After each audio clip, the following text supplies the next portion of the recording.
तुम लोगों का द्विघात खत्म हो गया। तुम लोग को चाहिए कि द्विघात को बीच बीच में रिवीजन करते रहो। अच्छे नंबर का क्वेश्चन आता है उससे, लॉन्ग टाइप में भी आता है, शॉर्ट टाइप में भी आता है। खास करके बेसिक जो पढ़ाए हैं द्विघात का, उस पर तो रहेगा ही ऑब्जेक्टिव में। तो पहला दिन जो पढ़ाए थे बेसिक, उसको बीच बीच में देखते रहना।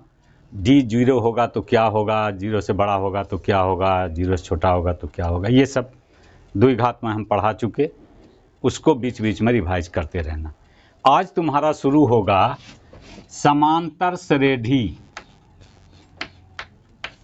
समांतर श्रेणी, जिसको अंग्रेजी में एरिथमेटिक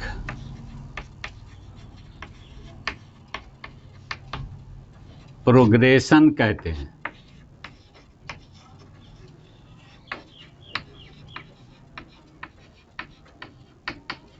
अरिथमेटिक प्रोग्रेशन, इसी को शॉर्ट में एपी बोल रहे हैं। बात समझ में आई?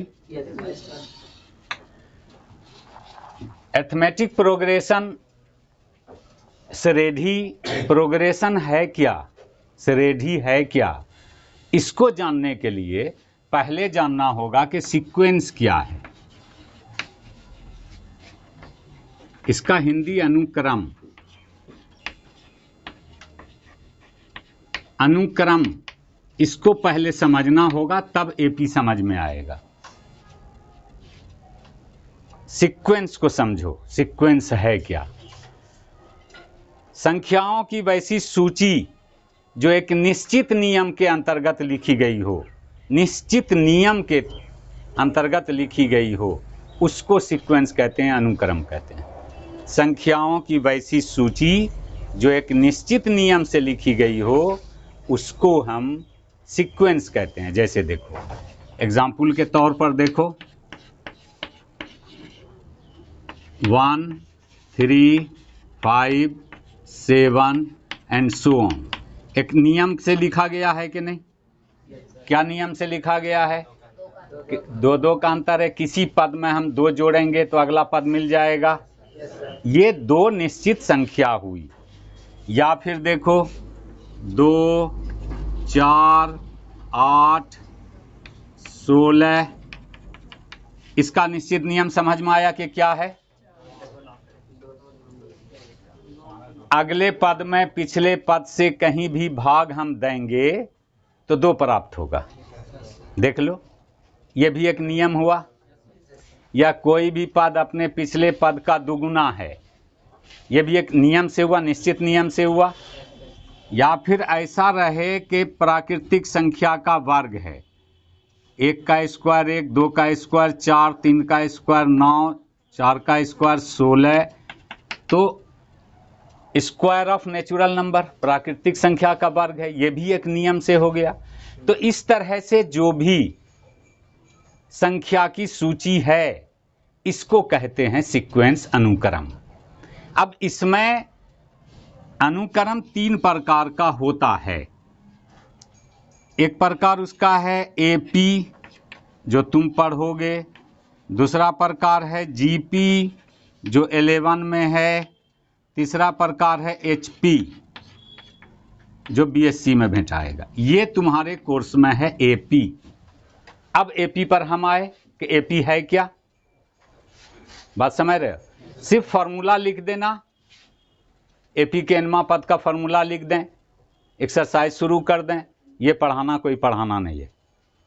ये फॉर्मूला लिख के हम भी आज एक्सरसाइज शुरू भी नहीं हो पाएगा, इतना बेसिक पढ़ाना है हमको। इसमें सिर्फ फॉर्मूला लिख के तुमको पढ़ा दें, एक्सरसाइज में चले जाएं, ये ठगना है। उस तरह की पढ़ाई हम नहीं देते हैं। पूरा बेसिक जान लो, जो चैप्टर पढ़ो उसका पूरा डीप में जाओ। एपी है क्या, उससे पहले सीक्वेंस को समझे, इससे निकला एपी। अब एपी के बारे में जानो। एपी का पहले तो डिफिनेशन लिख देते हैं सरल भाषा में, ताकि तुम्हारे समझ में आए। वैसा अनुक्रम, जो चीज लिखना है, उतारना है, उसको हम लिख देंगे। वैसा अनुक्रम जिसके प्रत्येक पद में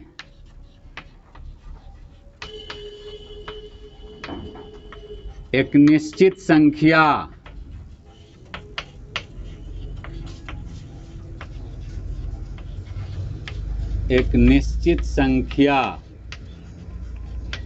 जोड़ने पर अगला पद प्राप्त होता है।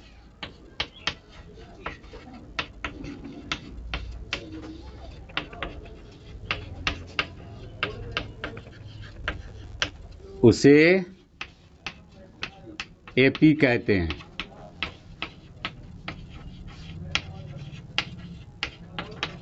आई बात समझ में? वैसा अनुक्रम यानी वैसे संख्या की सूची जिसके किसी भी पद में एक निश्चित संख्या जोड़ें तो अगला पद प्राप्त हो जाए, ऐसे अनुक्रम को एपी कहते हैं, अर्थमेटिक प्रोग्रेशन कहते हैं। और इस निश्चित संख्या को, ये निश्चित संख्या, इसको अंडरलाइन करते हैं, माने रखता है, तथा निश्चित संख्या को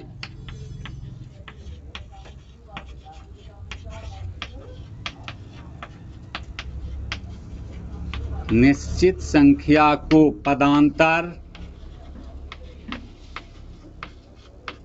या सार्वअंतर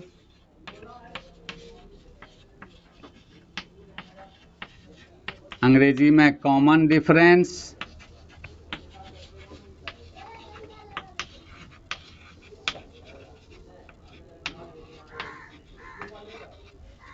शॉर्ट में सीडी कहते हैं।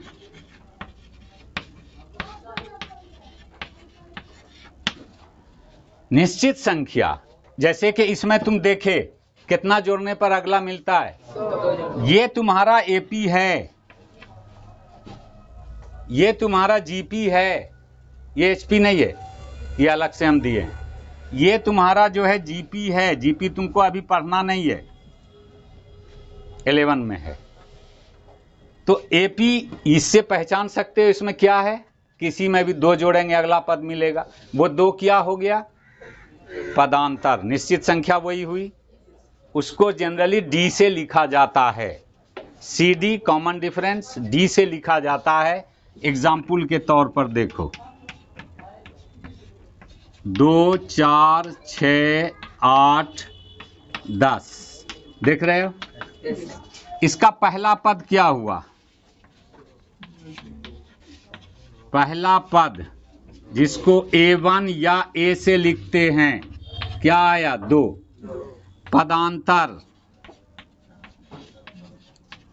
पदांतर जिसको शॉर्ट में कॉमन डिफरेंस कहते हैं और लिखते हैं D से, D बराबर कैसे आया, 2, 4 - 2 बराबर 6 - 4। कहीं पर भी अगला पद में पिछला पद घटाएंगे हम तो 2 मिलेगा। कहीं पर भी अगले पद में पिछला पद घटाने से जो संख्या प्राप्त होती है उसको हम पदांतर या सार्वअंतर कहते हैं, डी से लिखाता है। और सब जगह ऐसा आएगा, बराबर आएगा, तभी वो एपी में होगा, नहीं तो एपी में नहीं होगा। अगर कहीं पर भी ये फेल कर जाता है तब वो एपी नहीं कहलाएगा। बात समझ में आ रही है, क्लियर हो रहा है? तो एपी का पहला पद को ए से लिखा जाता है, निश्चित संख्या जिसको किसी पद में जोड़ने से अगला पद मिलता है उसको पदांतर कहते हैं, जो डी से लिखा जाता है। क्लियर है? डी का एक्चुअली में फॉर्मूला ये होता है, डी बराबर A2 - A1,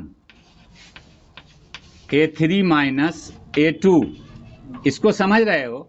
दूसरा पद माइनस पहला पद, तीसरा पद माइनस दूसरा पद, इस तरह से एपी का इतना सा हुआ। अभी इसका जो एक फॉर्मूला है, जैसे तुम पढ़े हो a + b का होल स्क्वायर बराबर a² + 2ab + b²।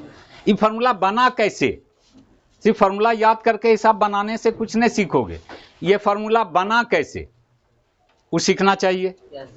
तो तरीका तो बता चुके हैं, 9 में बता, a + b को a + b से गुना करो मिल जाएगा। तो यहाँ nवां पद का जो फॉर्मूला होगा, nवां पद का जो फॉर्मूला होगा वो बना कैसे, हम बना के बताएंगे। ताकि तुमको सब दिन याद रह जाए, कभी भूलोगे नहीं कि एपी के एनमा पद का फॉर्मूला क्या है। इसके बाद इसको अब उतारोगे तब तो इसको मिटा के फिर हम उसको बताएंगे। तो इसके बाद अब एपी का फॉर्मूला चाहिए, एपी के एनमा पद का फॉर्मूला चाहिए। उससे पहले सीक्वेंस और सीरीज में क्या अंतर है उसको समझ लो। सीक्वेंस और सीरीज दोनों दो चीज़ है, कैसे, उसके बाद हम फॉर्मूला बताते हैं। सीक्वेंस का हिंदी अनुक्रम बताए, ठीक है जी। जैसे मान लो ये 1 3 5 7 ये सीक्वेंस है। सीरीज इसका क्या होगा, जिसको हिंदी में श्रेणी कहते हैं। इसमें प्लस का चिन्ह लगा दें, ये बन गया सीरीज। अब समझ में आया? सीक्वेंस और सीरीज दोनों की पहचान हो गई। अब एपी का एनमा पद या एपी का व्यापक पद, व्यापक पद अंग्रेजी में जनरल टर्म, जो एनवा पद होता है, एपी का एनवा पद, ये होता क्या है, यदि एपी का पहला पद, पहला पद को जनरली A1 से लिखते हैं या A से लिखते हैं, तथा पदांतर